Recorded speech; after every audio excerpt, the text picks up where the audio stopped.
Olá, meu nome é doutora Patrícia Alonso, eu sou advogada, com ênfase em violência doméstica contra a criança, especialista no Estatuto da Criança e do Adolescente.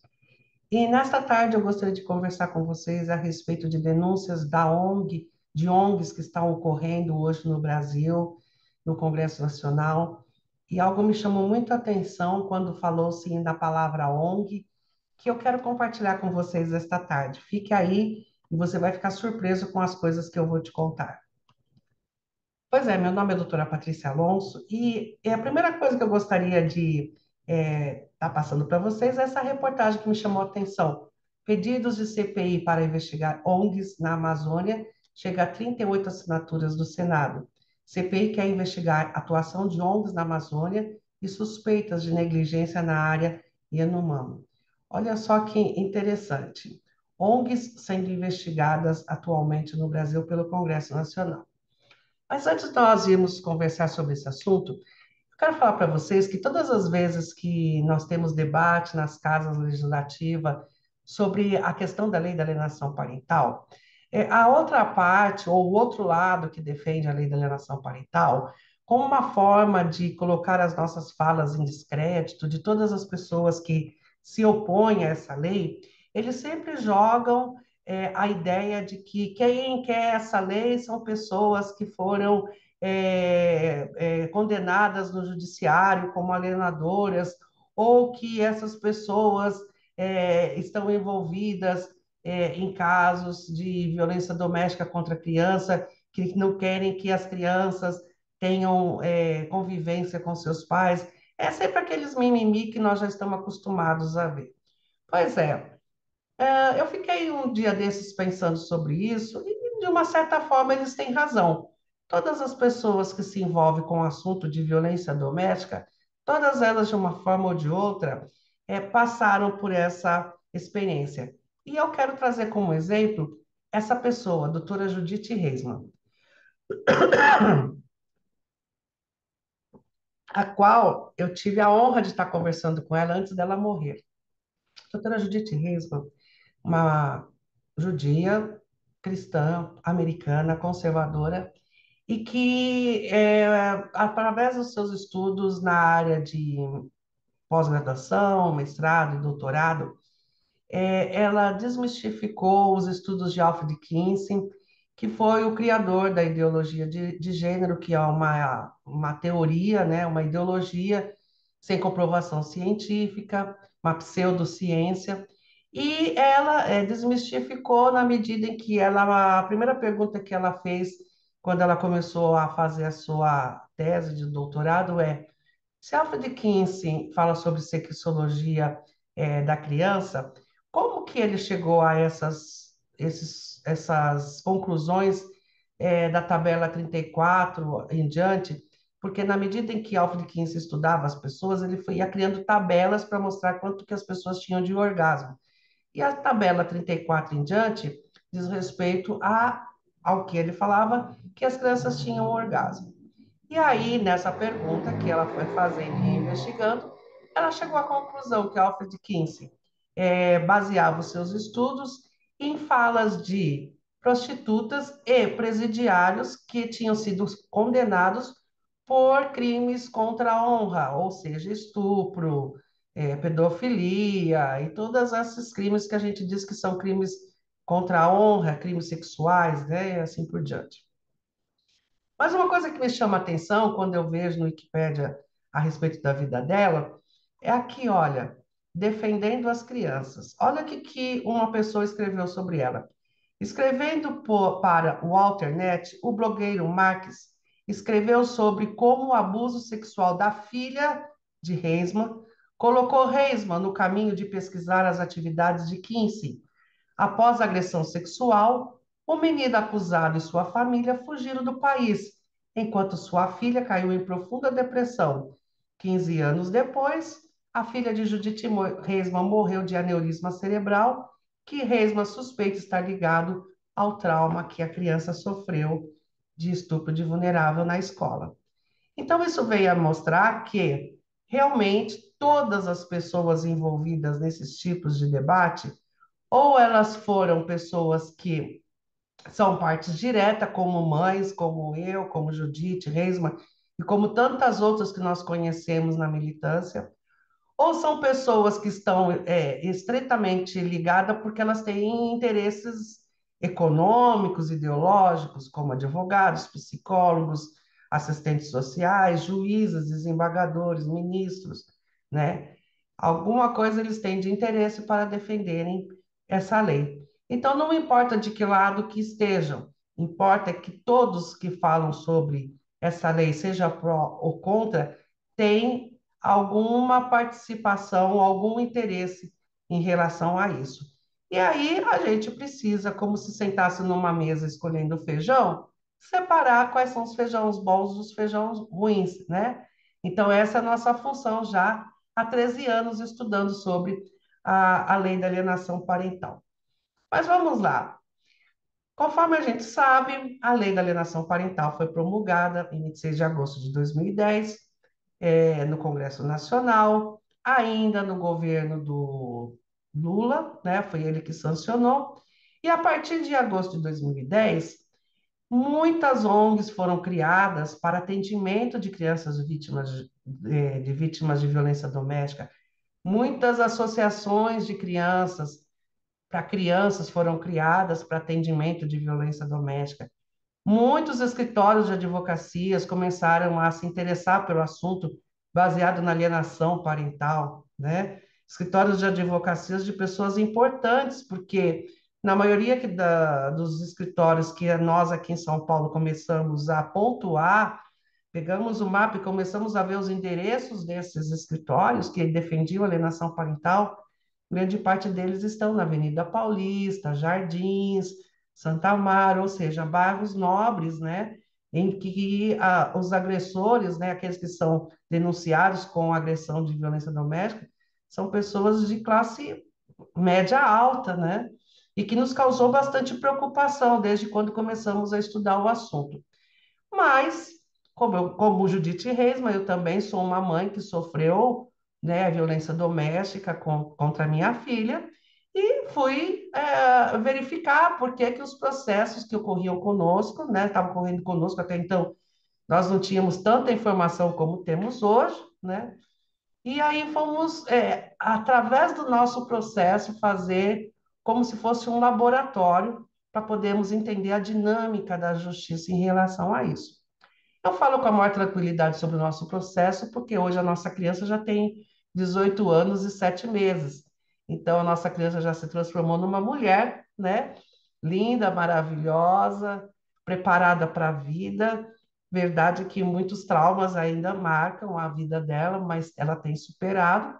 E dentro do possível também nós vamos procurar correr atrás do prejuízo, ou seja, estamos processando o Estado pela falta de desproteção à criança, na medida em que eles trabalharam em todo o processo como alienação parental, revitimizando a criança, né? Como também estamos reabrindo o processo criminal baseado na Lei Joana Maranhão, né? Então, mesmo que a justiça lá no passado não quis abrir, porque o Ministério Público entendeu que não era devido, todavia, agora ela sendo maior, ela pode, como pessoa adulta, requerer, então, do Estado que realmente vá até os afins na denúncia que ela tinha feito, né? Mas eu gostaria de contar para vocês o que aconteceu em 2014 e por que que eu estou falando da ONG. Pois bem, em 2014, através do Judiciário Brasileiro, nós fomos encaminhados, então, a uma ONG para fazer um acompanhamento sobre as denúncias que nós estávamos fazendo no processo. Conforme vocês podem ver no timbrado do encaminhamento, está lá Brasil Gigante, Amar e Proteger, Serviço de Proteção Social à Criança e Adolescente, vítima de violência, abuso e exploração sexual, e do lado, Prefeitura de São Paulo, Assistência Social e o CNPJ. Pois bem, nós chegamos no Amar e Proteger nas vésperas do Carnaval de 2014. E a dinâmica com a qual nós fomos recebidos por essa ONG Brasil Gigante, né, que foi criada exatamente no dia 20 de abril de 2011, ou seja, não foi nem um ano após a promulgação da lei da alienação parental, a promulgação da lei foi 26 de agosto, então imagina, agosto, setembro, outubro, novembro, dezembro, janeiro, fevereiro, março e abril. 8 meses após a promulgação da lei da alienação parental, essa ONG, então, foi inaugurada, né, para fazer esse atendimento de crianças que sofriam abuso de violência doméstica. E aí, o que me chamou muito a atenção, no primeiro dia que nós chegamos lá, a véspera do carnaval, foi a dinâmica que elas fizeram, tanto as psicólogas como assistente social, nessa primeira aula inaugural, foi um trabalho em conjunto com as mães e as crianças, exatamente para elas ficarem observando como que era a dinâmica, né, a convivência das mães com as crianças.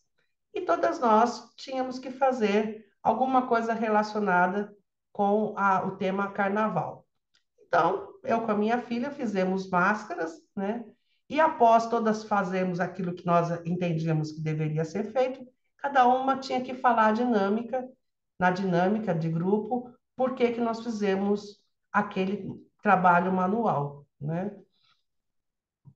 Essa foi o primeiro dia que nós tivemos a dinâmica. Conforme foi tendo os trabalhos e tivemos entrevistas individuais, eu percebi que as psicólogas do Amar e Proteger não tinham acesso ao processo. E aí eu vinha descobrir que elas não tinham acesso porque elas não eram parte no processo. Ou seja, eram psicólogas que não eram do Estado, né? Elas não podiam ler o processo. E como que elas iam fazer um tratamento conosco sem saber do que se tratava?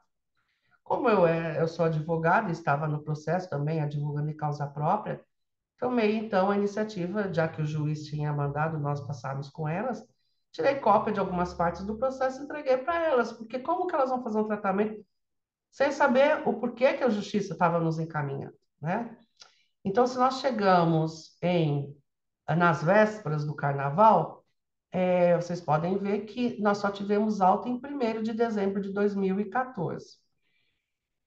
Bem, como que era a dinâmica? Como que era a dinâmica desses encontros que havíamos tendo lá? Depois desse dia inaugural, que nós tivemos aula junto com os nossos filhos, as próximas aulas foram separadas. Então, as 5 mães ficavam numa sala junto com assistente social e psicóloga, e na outra sala ficavam as crianças juntas com outras psicólogas e outras, outras outra assistente social, né? Então, o que acontecia? Como que era a dinâmica? A dinâmica era, no nosso caso das mães, elas ouviam, primeira coisa que elas chegavam, como que foi a semana de vocês? E perguntavam para cada um que falava. Na medida em que você falava as dificuldades que você tinha, principalmente com o agressor, elas ouviam, anotavam, mas no final, o fechamento do trabalho desse grupo, das reuniões, eram sempre de uma forma de um coaching, empoderar você para você superar a frustração, superar as dificuldades que você estava tendo com o agressor, superar a tristeza, a mágoa, o desapontamento. Nunca era para tratar do problema, nunca era para como ensinar a gente como a lidar com o agressor, nunca foi de ensinar a gente como que devíamos proteger as crianças, mas não. Nós éramos, inclusive, um dos vídeos que elas colocaram foi, para mim, o mais terrível de todos. Quando elas colocaram aquele vídeo motivacional entre galinha e águia, né? A impressão que eu tive é que elas achavam que todas nós reclamávamos dos agressores porque nós nos sentíamos galinhas pequenas, desprotegidas, né? E que não era nada disso, era algo que era fato mesmo que estava ocorrendo. Mas fazia parte lá do trabalho delas, elas tinham que cumprir. E, por outro lado, as crianças eram levadas em uma outra sala, só com elas, com as psicólogas e assistentes, e lá entre as crianças também a dinâmica era como que foi sua semana, e numa das dinâmicas elas fizeram todas as crianças contar uma para outra como que foram a violência doméstica que elas sofreram, né? Algumas crianças que estavam no grupo da minha filha tinham sido, inclusive, estupradas num contexto desses baile funk. Minha menina nunca tinha ouvido falar nisso, então para ela foi algo. surpreendente. E a partir daí, o, o que a minha filha e as outras crianças perceberam é que ser abusado é algo normal e que a gente estava fazendo uma tempestade dentro de um copo d'água. E isso, para a gente poder trabalhar na cabecinha delas, de forma a desprogramar tudo que o Estado quis fazer nessas reuniões, foi um trabalho árduo e que comigo, principalmente que sou cristã, tive que orar muito, trabalhar com psicólogo e oração, com psicólogo e oração, até que ela entendesse qual era o propósito de Deus na vida dela, né? Mas isso é o que aconteceu na realidade com todas as crianças que estavam dentro desse grupo, a qual eu presenciei, né?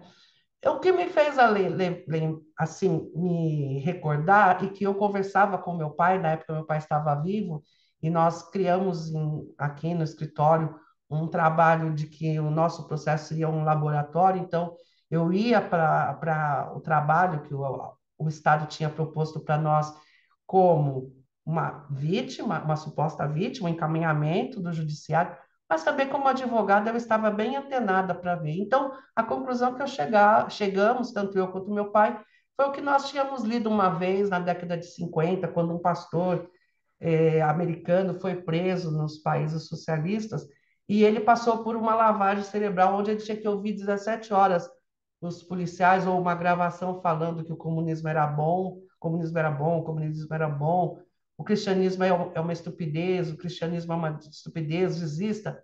É claro que lá no Amar e Proteger elas não falavam sobre isso, mas era quase isso, né? O pai é muito bom, vocês estão fazendo uma tempestade dentro do copo da água, não é bem assim, não se sintam galinhas, né? Voem como águias, né? E na medida em que elas propunham para nós fazermos trabalhos manuais de recorte, trabalho de criança de prézinho, né? Que não foi uma ou duas vezes, foram várias vezes a que nós fomos submetidas. Imagina, eu com tanto processo no meu escritório para poder atender, com tantas clientes para poder atender, me submeter uma vez por semana à tarde no meu horário de trabalho a fazer o trabalho manual com pessoas que não sabiam nem do que se tratava o meu processo, não sabiam nem do que se tratava a questão, e sabe lá se elas eram até preparadas para poder atender violência doméstica ou se eram simplesmente umas psicólogas de clínica geral, né?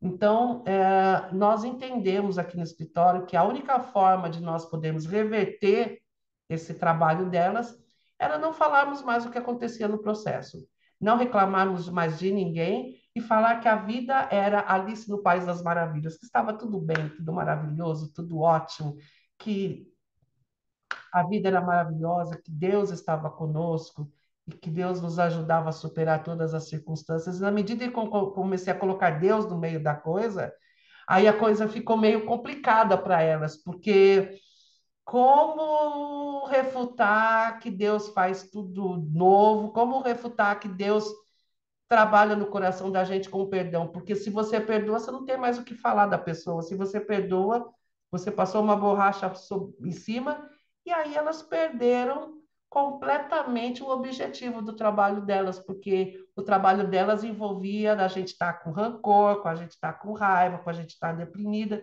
E de repente estou falando de esperança, de perdão, de superação, né?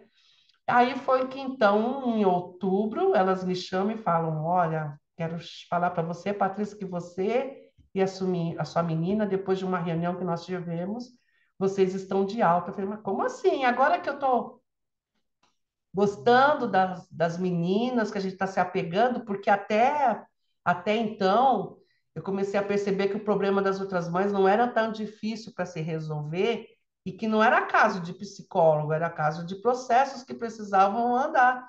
Então, uma forma que eu pude me ajudar era ajudar as outras mães. Então, eu me propus a elas: olha, o que que é o seu problema? Ah, meu problema é isso e aquilo. Posso te ajudar na faixa, mas eu vou te ajudar e comecei a resolver de forma jurídica o problema das mães. E se eu conseguir resolver juridicamente o problema das mães, então elas não tinham mais o que reclamar. Então, as psicólogas, percebendo que a laranja podre da cesta era eu, a única forma era, então, dar alta para mim e para minha filha, e assim ela continuava com as outras mães problemáticas, né? E até porque hoje eu acho que era muito importante que elas mantivessem as 5 mães, porque mantendo esse grupo, o ganho daquela instituição seria da prefeitura, né, garantido. Mas se eu tive alta, como que elas iam repor uma outra pessoa no meu lugar com um andamento, né, com um grupo já em bastante avançado? Pois bem, o que ocorre? Em 1º de dezembro, então, nós tivemos alta, elas fizeram um relatório e depois, 6 meses depois, vem as denúncias sobre a ONG Brasil Gigante. Funcionários Funcionários acusam a ONG de pagar traficantes com verba da Prefeitura de São Paulo. E aí, por causa disso, ela foi fechada, né? Porque ela desviava o dinheiro que a Prefeitura pagava para a ONG, para eles pagarem hotéis para abrigar os traficantes, né? Que a Prefeitura de São Paulo estava fazendo trabalho social para tirar o pessoal da Cracolândia, tirar o pessoal da rua, então pagava quartos de hotel para esses moradores morarem no hotel. E a ONG, então, ficava com o dinheiro e não repassava para os hotéis, não repassava para os funcionários. E aí, então, houve a denúncia, e aí, então, essa ONG Brasil Gigante, né? Essa ONG aqui, Brasil Gigante, a Mari Proteger, ela é, então, fechada, né? E assim, então, eu aprendi que tudo aquilo que eu tinha percebido, né, e conforme a gente estava tendo nosso atendimento, realmente fazia sentido que realmente era um grande engodo que tinham nos colocado e que somente com uma perspicácia dada por Deus, lido através dos livros que a gente já tinha lido no passado, como que funcionava a questão da lavagem cerebral, então pudemos reverter a situação. E aí, então, conseguimos nos livrar. Bem, gente, eu quis deixar com vocês esse vídeo, que talvez muitos de vocês estejam passando por essa situação. Eu acho que vocês têm que ficar esperto, sentar com os advogados de vocês, montarem a melhor estratégia, principalmente entendendo que isso, os porões que ocorrem na vara da família, hoje no Brasil, está permeada de corrupção e de interesse econômico muito forte, e que envolve, inclusive, prefeitura, Estado e até a União. Razão pela qual hoje nós estamos processando a União por ter feito de nós, né, exposto nós a uma situação desnecessária, brincando com os nossos sentimentos, brincando com a violência que nós sofremos, tanto eu quanto a minha filha, expondo nós a uma situação desnecessária, sem nenhum fim, sem atender o objetivo final, que deveria ser o tratamento para que nós pudéssemos superar no sentido de enfrentamento, inclusive, ao agressor. Tá bom? Um grande abraço a vocês e até a próxima, Deus querendo.